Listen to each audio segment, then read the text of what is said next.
One second she was standing, the next she was flying. The sky above her, the canyon below. Her body shattered against the rocks, but her soul refused to die. 3 men watched from the cliff, smirking, turning. They thought the desert would finish what they started. They didn't count on him. The sun burned low across the Badlands north of Dustfen, bleeding gold and rust across the broken spine of the earth. Wind whistled through dead trees and split stone, carrying the bitter scent of dust and bone. 3 drifters moved like wolves, boots cracking over gravel as they herded the girl forward. Jed, Hank, Wes, the kind of men who didn't need a reason, just the excuse of a darker skin or a silence they didn't like. She was Apache. Young. Proud. Her name was Tala.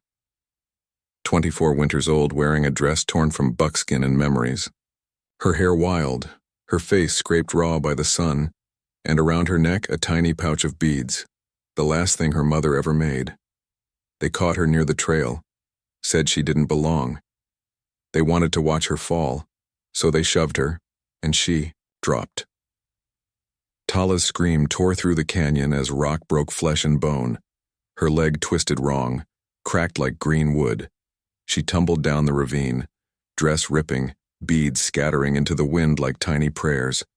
When she hit bottom, the world went still. Then pain came. Fast. Crippling. She tried to sit. Couldn't. Her legs screamed louder than she did. Her breath came in sharp, shallow gasps. She was broken. Alone. The men lingered a moment at the top, then walked away. Bootsteps fading like justice. In this part of the world, Tala gritted her teeth, clutched the pouch, pulled what was left of her dress over her chest.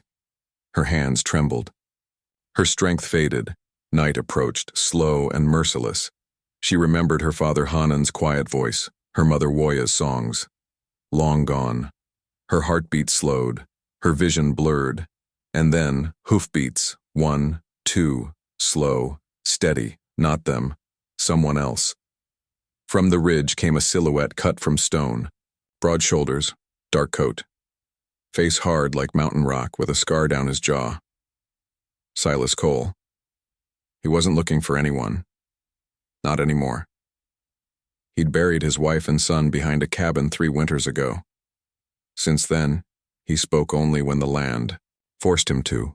He lived in silence, worked, breathed, survived. But when he saw her, crumpled, bleeding, fierce even in ruin, he couldn't ride on. He dismounted. Crossed to her, she flinched. He didn't speak. He just picked her up, gently as hands like his could, and she cried out as the pain cut through her again. He held on, lifted her onto the saddle, rode into the wind. The cabin was no bigger than a boxcar. Crooked chimney. 1 window. Smoke and silence. He laid her down beside the fire, turned his back as she tried to fix the torn buckskin, then wordlessly fetched splints, cloth, water. His hands were rough, but sure. When he set her leg, she nearly passed out. Hold still, he muttered. That was it. The first time he spoke. She ate in silence later, clutching her pride tighter than the blanket. He sat at the table, a chain visible at his collarbone, a ring hung from it. Worn, loved, lost. She watched him. He didn't look back, but when she asked, "Why didn't you leave me?" his voice came low and raw. Couldn't. And somehow it was enough. If this story caught your breath like the wind through the canyon, subscribe now to follow the fire, the silence, and the storm that's still coming. This is just the beginning. The fire had burned low in the hearth, just a flicker now, throwing soft shadows across the rough-hewn walls. Outside, wind whispered across the valley floor like something lost and mean, but inside the cabin, there was only breathing. Tala lay still on the cot, one leg bound in tight splints, her eyes fixed on the man seated across the room. Silas Cole. He hadn't spoken again since that one word. Couldn't. Didn't ask her name. Didn't tell her his. Just stoked the fire, watched the shadows, kept his rifle close. But Tala watched him like a hawk, read the way he moved, like someone whose skin no longer fit quite right. A man used to silence, used to ghosts. He didn't treat her like a burden. But he sure as hell didn't treat her like company either. By morning, the wind had died down, but the cold had sunk deep into the bones of the land. Frost edged the window. The sky was iron gray. Silas was already moving, quiet as smoke. He brewed coffee without a word, poured her a tin cup and left it beside her cot. She nodded. A thank you without sound. He didn't smile, didn't nod back. Just checked the splint, grunted once, satisfied, and went about his morning.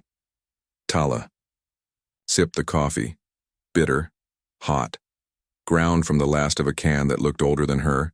Still, it helped. The silence stretched between them like taut rope.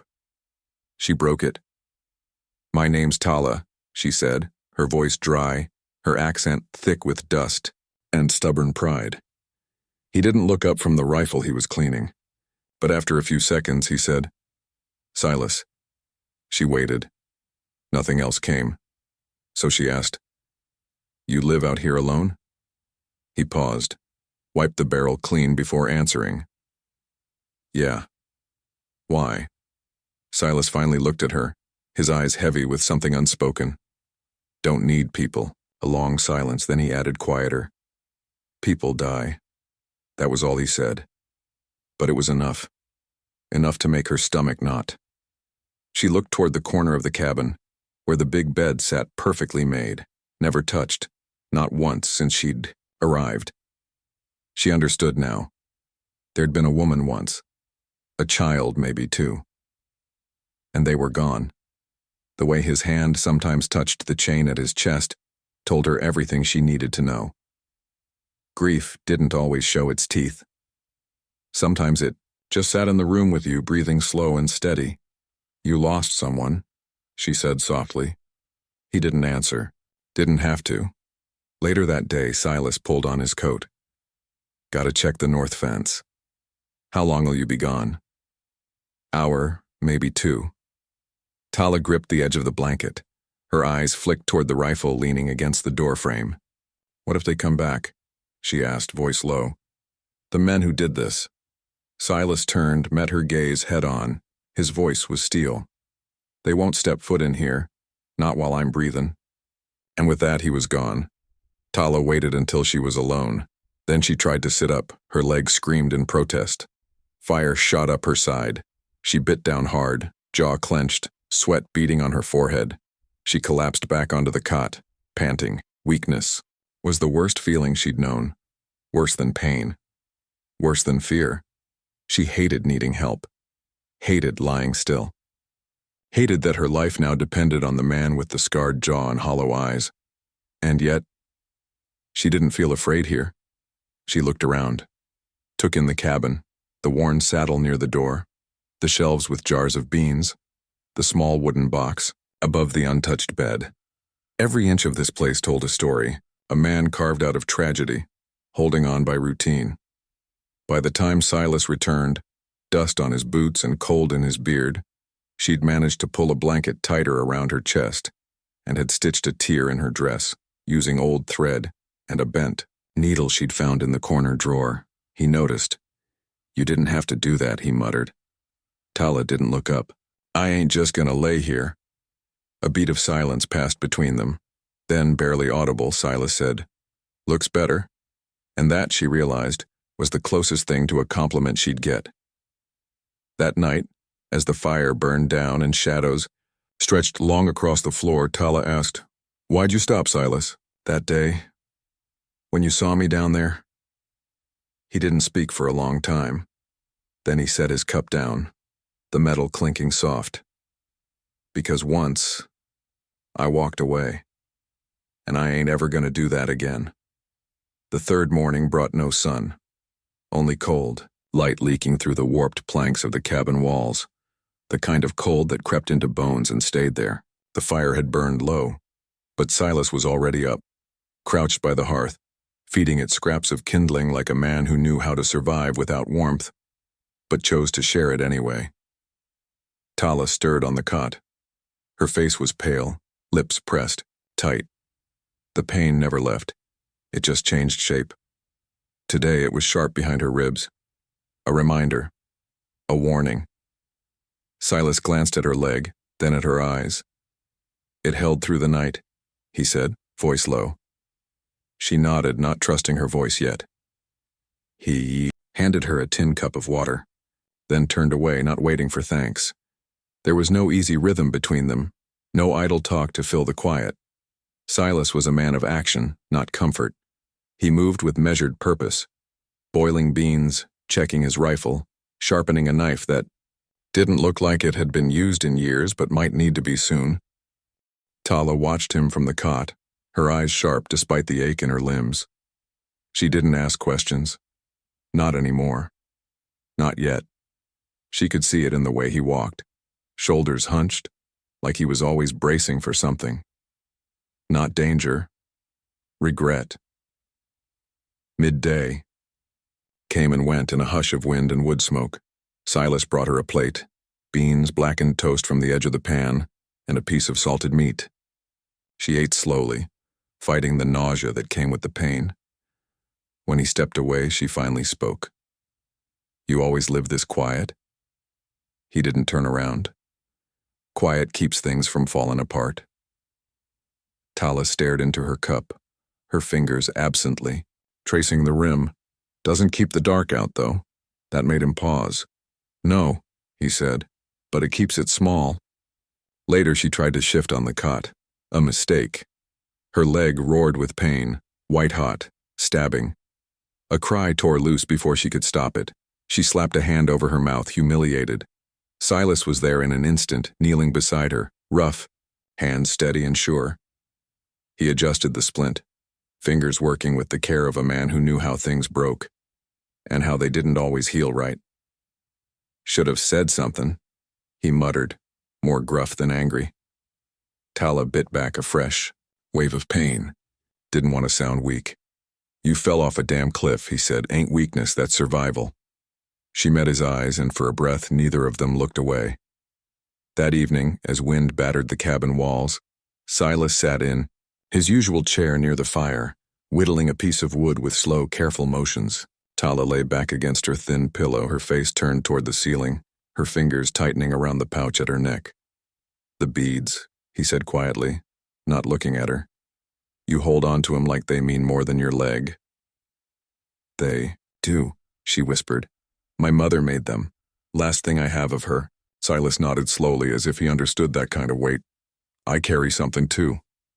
She glanced at him. He tapped his chest, just once. "The ring?" He didn't answer, didn't need to. Night came full and black. The fire danced shadows across the walls. The storm outside had passed, but a hush still clung to everything. Silas didn't sleep in the bed. Again. He sat in his chair, elbows on knees, shoulders hunched like they carried more than time. Tala watched him from the cot. "You ever dream?" she asked. His brow furrowed. "Not if I can help it." She gave a soft, tired laugh. "I dreamed last night. Heard my mama's voice." "That a good dream?" Tala's eyes clouded. "It was, until she said I wouldn't wake up." Silas didn't say anything, just stoked the fire, but his silence wasn't hollow this time.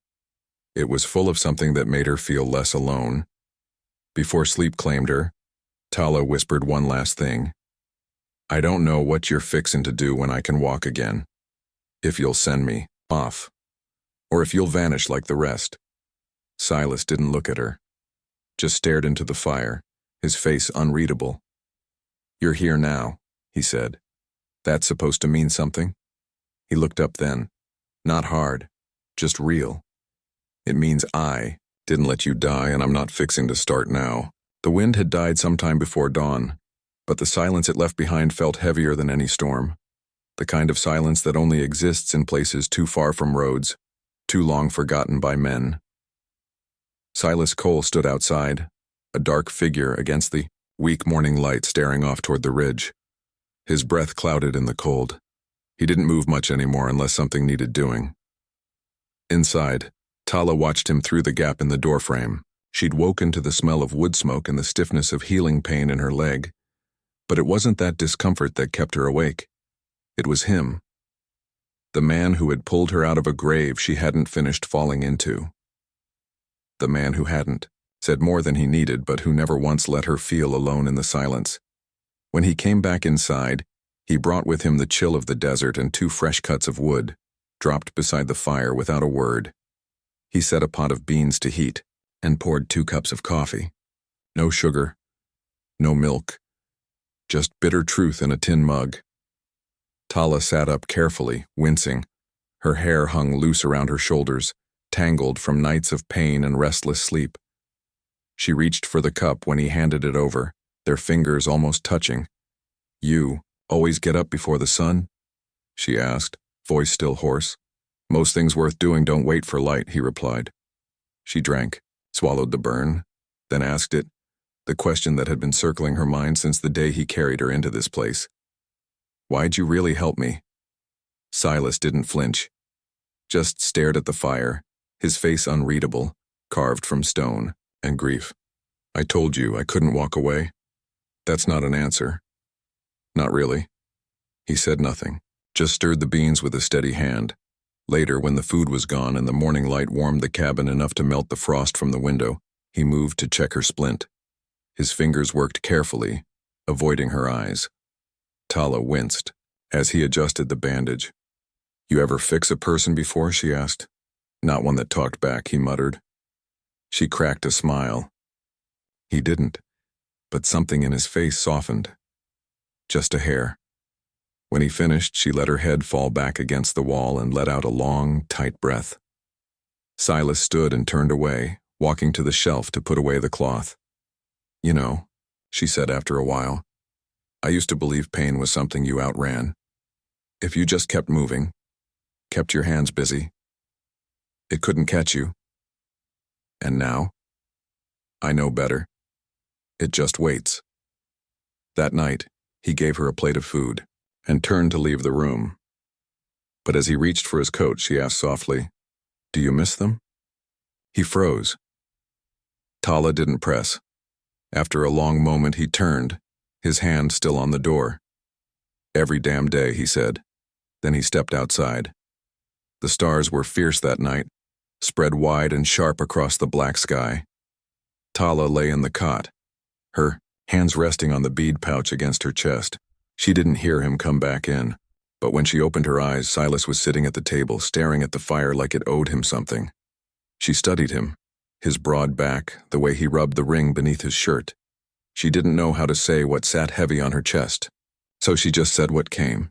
"You gave me food, you gave me shelter, you could have kept going." He looked at her then, eyes darker than the room. "I couldn't save my wife," he said, "or my son. Fever took 'em fast. I buried them both behind this cabin. Alone." Tala's throat closed. He looked back at the fire. "I ain't been a good man since. Ain't been much of any man at all. But I ain't about to let death win twice." Neither of them said another word after that, but the silence between them changed. It wasn't emptiness anymore. It was full of what had been lost and what, against all odds, might still be saved. The 5th day broke with frost clinging to the window glass, whispering against the old wood like a memory. Inside the cabin, the fire still glowed low, a small flame working hard to fight off the cold. Tala stirred first. Her leg throbbed, less sharp now, but dull and constant, like something she'd have to learn to live with. She blinked up at the rafters. She'd memorized every line in that ceiling by now, every crack, every knot. The days had settled into quiet patterns. Pain, coffee, silence, beans, more silence. But somewhere between the moments, the weight between her and Silas had begun to shift. He hadn't left her, not once, and not just in body. That counted for something. She found him where she always did, in the corner by the hearth, crouched low, feeding the fire like it owed him answers. His sleeves were rolled to the elbows, his hands working slow and steady. There was no wasted motion in him, Every flick of his wrist, every shift of his shoulders, it all spoke of a man who didn't need noise to prove he was alive. "Morning," she said, her voice scratchy. Silas glanced her way, gave her a single nod, then stood, poured 2 cups of coffee and carried one over. She took it without speaking. The warmth settled into her fingers, bone deep. "You didn't sleep again," she said quietly. "I don't need much," he replied. She didn't press. Some men needed silence like others needed breath. Later he brought her the bitter willow bark again. She chewed it slow, face wrinkling at the taste. He sat beside her this time, on the edge of the cot, and watched her leg. The splint held. The swelling was easing, but he didn't look pleased. "You're healin'," he said. "But slow." Tala smirked. "I wasn't built for fast." Silas's mouth twitched at the corner, almost a smile. Almost. That afternoon, with the fire crackling and the wind soft against the walls, she asked, "Where are they buried?" He didn't answer right away, just stared into the flames like he always did when the past came creeping. "Behind the cabin, just past the split rail fence. You visit often?" "No." She waited. Silas finally said, "Not because I don't want to, because I can't." Tala lowered her eyes. "I understand." He looked at her, really looked, and asked, "You lose people too?" "All of them," she said. "My father Haunan, my mother Woya. Soldiers came through. Called it justice. Felt more like slaughter." Silas sat back in his chair, arms crossed, eyes still on her. "I ain't good at talking," he admitted. "That's all right," Tala whispered. "I ain't good at listening unless I need to." Near dusk, she shifted in the cot and noticed one of his shirts hanging by the door. It was torn at the elbow, seams ripped clean through. She reached for it. When Silas saw, he frowned. "What are you doing?" "Trying to be useful," she said. "You don't need to." "I do, or I'll go crazy." She found thread and a bent needle in the drawer and started to stitch. Her fingers weren't steady, but she moved slow, deliberate. The act soothed her. He watched in silence, leaning against the wall. "You sew like a cattleman," he muttered. "Better than bleeding." Silas let out a breath through his nose that almost sounded like a chuckle. Later, over a simple supper, Tala asked the question that had been nesting in her chest for days. "When I'm healed, do you want me to leave?" The cabin went still. He didn't look up right away, just stirred the beans on his plate. "That's not a question I've figured yet," he said. Her heart tightened. She nodded, setting her spoon down. "But I'll tell you this," he added, looking straight at her. "I don't carry folks I plan to throw away." Tala's breath hitched. She said nothing, just pulled the blanket a little tighter. That night she lay awake long after the fire had turned to embers. Silas had fallen asleep in the chair again, chin tucked to his chest, arms crossed tight. The rifle leaned beside him. Tala stared at him through the flicker of dying firelight. His face was hard, but not cruel. His silence wasn't empty. It was a wall built to keep more pain out. And maybe, just maybe, to keep her safe inside. She closed her eyes. The beads at her chest clutched tight, and for the first time, she let the thought pass through her mind like a gust of warm wind. Maybe I'm not alone anymore. The wind kicked, up hard that morning. High plains cold with a bite sharp enough to wake even the dead. Silas stood by the open door, scanning the horizon with squinted eyes, his jaw tight, hand resting just above his revolver like it was second nature. Truth was, it was. Tala sat upright in the cot, wrapped in the thick blanket. The pain in her leg had dulled to a roar now, but another ache was growing louder, the ache of not knowing what tomorrow held. "You gonna ride out?" she asked. Silas didn't turn. "Gotta check the fence line. Last storm knocked a post loose near the ravine. Elk come through when it's weak. Don't want 'em wandering close." Tala's fingers clutched the edge of the blanket. "What, if they come back?" she asked, her voice small but steady. "The men who did this." He turned slowly then, stepped back inside and shut the door with a soft click. They won't set foot in here, he said. His voice wasn't loud, but it landed like iron on stone. Not as long as I'm breathing. She held his eyes. There was no doubt in him. And for the first time in a long while, Tala believed she wasn't alone. After he left, the cabin felt colder. She stared at the empty chair he always slept in.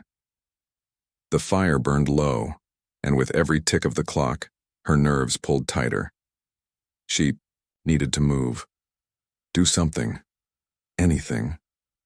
Gripping the cane he'd made for her from a thick branch, she hobbled slowly across the room. Every step was a bite of pain, but she made it. And that's when she saw it. The bed, not the cot she slept in, the bed in the far corner. It was large, handmade, the kind you'd expect a couple to share in quieter days. But the covers were untouched, not a wrinkle, not a fold disturbed. A single quilt laid perfectly across it like no one had ever used it. But someone had. She could feel it. There was a presence in that bed, a memory so thick it practically whispered. It had to be hers, Eliza's, the wife he'd lost. Suddenly, Tala understood. He didn't sleep in the bed because he couldn't. It wasn't her that made him keep distance, it was grief, the kind that carved out a man's insides and left only silence in its place.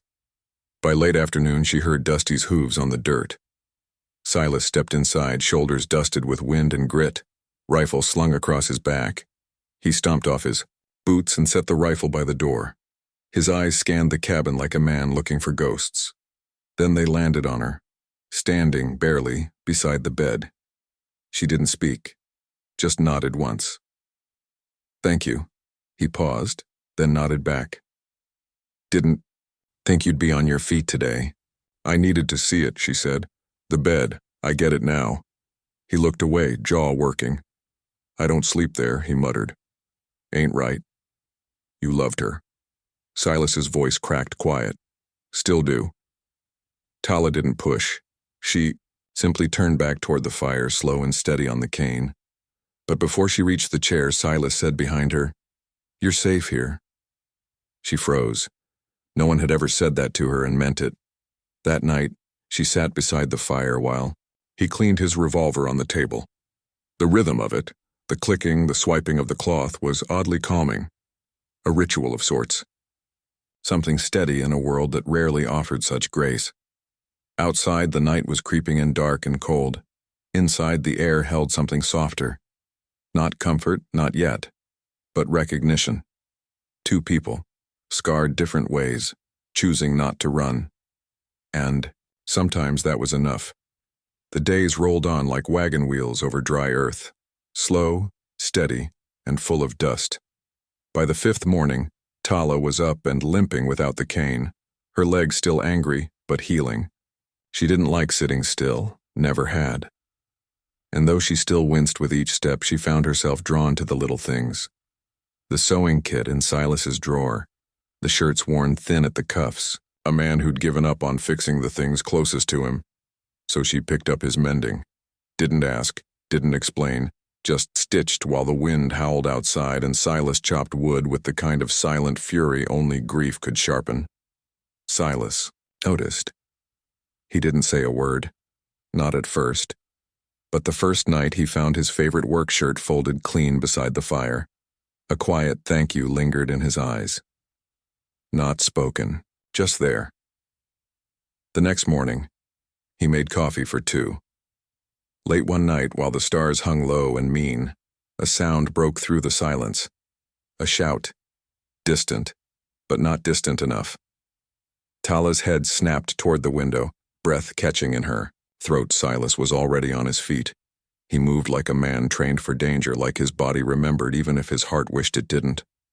His revolver was in hand before the echo of the voice died out. They both stood in stillness, ears straining. Another shout, louder this time, not words, just noise. Mocking, cruel, like wolves playing with their kill. Tala's voice trembled. Was that? Silas's jaw clenched. Yeah, it's them. He paced to the door, cracked it open and scanned the ridge. Cold wind rushed in like a warning. 3 riders. distant silhouettes under a sliver of moonlight, watching, waiting. Silas shut the door, locked it. Tala's voice cracked through the stillness. What if they come back tonight? He holstered the revolver slow, deliberate, then looked at her. Not past her, not through her, at her. I ain't gonna let 'em take you. I know what it feels like to be left behind. She held his gaze. You weren't the one who left me. Silas turned away before she could see the flicker of guilt in his face. Maybe he hadn't left her, but he'd left others. Too many. That night, Tala didn't sleep. She sat with her back against the wall, clutching the beaded pouch her mother had made. She watched the fire die down, watched Silas polish his rifle with the focus of a man preparing for Judgment Day. She realized something in that stillness. This man didn't just fight to survive. He fought to atone. Morning broke sharp and gray. The 3 riders were gone, but their hoof prints were carved deep into the dirt, circling the ridge like buzzards waiting on a final breath. Tala stood at the door frame, eyes narrowed. They're not done, she said. Silas nodded once. They will be. Then he walked off toward the barn to gather ammunition, leaving behind the words he couldn't say. But Tala heard them anyway. This wasn't just a stand. It was a reckoning. The wind that morning had teeth. It tore through the valley like a warning from the hills. Silas stepped outside at first light, rifle slung low, eyes scanning the tree line. Tala stood just inside the cabin door, wrapped in a wool blanket, the kind that smelled of pine smoke and time. He saw it before she did. Hoofprints, fresh, still crisp in the morning frost. 3 sets. Heavy riders. They'd been close enough to hear the creek running behind the cabin, close enough to smell the smoke from last night's fire. Tala's voice was soft behind him. They were here. Silas didn't nod, didn't have to. He crouched, fingers brushing the dirt. They didn't come to scout, they came to look. Tala swallowed hard. Then why didn't they come in? Because they're waiting for night. Men like that don't fight fair. Inside, the air thickened with something unsaid. Tala sat by the table, beating a torn piece of leather from Silas's saddlebag, her fingers steady despite the fear in her chest. Silas cleaned his guns like a ritual. His movements were smooth, mechanical, like he'd done this 1,000 times in 1,000 places he didn't care to remember. You've done this before, she said quietly. Silas didn't look up. Enough to know you don't wait till they knock. By sundown, the cabin was no longer a home, it was a fortress. Windows shuttered, lanterns snuffed, every round counted, laid out on the table like prayer beads. Tala stood at the hearth, watching him tuck a second pistol behind his back. If you go out there, if they come here, would you kill them? Silas turned slowly. He looked at her, not with pity, not with rage, but with something carved deeper than either. If it comes to it, yeah, I would. She didn't flinch. She just nodded. Outside, the sky burned orange, the kind of sunset that made the whole world look like it was bleeding. Silas stepped out onto the porch, shotgun resting against his thigh. His breath fogged in the cooling air. No movement, no sound. But he could feel them, like buzzards just beyond the ridge. Waiting. Back inside, Tala stared into the fire. Her fingers clenched the beaded pouch her mother had sewn. She thought of her father's voice, of prayers whispered in Apache, meant to keep evil at bay. But the men coming for her weren't spirits, they were worse. Men with no memory and no mercy. She whispered one word. Woya. The name a tether. A prayer. A promise. Hours passed slow and mean. Then a horse whinnied. Another replied. And then, silence again. Silas stood by the door, back straight, eyes hollow but sharp. You don't have to stay, she whispered. He turned toward her, his voice steady, as bedrock. Ain't about staying, it's about not running. He checked his revolver one last time, His hands were calm.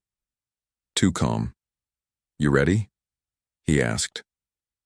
Tala didn't answer right away. Then, steady as dawn, "I've been ready since the cliff." Out there in the dark, death waited on horseback, and inside two souls, scarred, tired, but unbroken, stood between past wounds and the blood that was about to be spilled. The dust was about to rise, and it wouldn't settle without blood. It started with a whistle, low, sharp, cruel. Silas froze back against the doorframe as the sound sliced through the blackness like a blade.